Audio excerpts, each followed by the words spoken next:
എന്താണ് ഇരുന്ന് അരിയുന്നത്? ഉച്ചലത്തേക്കാണോ? പുളിശ്ശേരി ഉണ്ട്. ഓക്കെ, അപ്പൊ രാവിലത്തെ വേറെ പണികളൊക്കെ കഴിഞ്ഞോ? രാവിലത്തെ കാപ്പിക്കുടി എല്ലാം കഴിഞ്ഞ് അപ്പൊ അവിയൽ വെക്കാനായിട്ട് അരിയുവാ. മോളെ അമ്മ മീൻകറിക്ക് അരയ്ക്കാൻ പോവുക. അവിയൽ വേവിച്ചു വെച്ച്. ഓക്കെ, അവിയലിനെ അരയ്ക്കണം. ഇതിപ്പോ എന്തിനാ? ഇതിപ്പോ മീൻകറിക്ക്.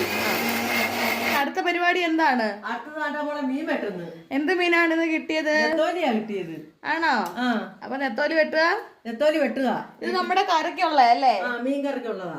കറിവേപ്പില, പച്ചമാങ്ങ, തക്കാളി ഇതെല്ലാം കൂടി ഇട്ട് ഒരു മീൻകറി. കൂട്ടുകാരെ, കണ്ടേ നമ്മളുടെ അടിപൊളി മീൻകറി ഇവിടെ റെഡി ആയിട്ടുണ്ട്. മീൻകറി നല്ലതാണെന്ന് അറിയാനുള്ള ഏറ്റവും നല്ല തെളിവാണ് ആ കറിയുടെ അറ്റത്ത് അതിന്റെ എണ്ണ ഇങ്ങനെ തെളിഞ്ഞു നിൽക്കുന്ന കാണാമോ നിങ്ങൾക്ക്? അത് വരുമ്പോഴാണ് നമ്മുടെ മീൻകറി റെഡി ആയെന്ന് മനസ്സിലായി. അപ്പൊ നമ്മുടെ മീൻകറിയും റെഡി ആയിട്ടുണ്ട്, നല്ല അടിപൊളി അവിയലും റെഡി ആയിട്ടുണ്ട്. അപ്പൊ എല്ലാവർക്കും ടാറ്റാ.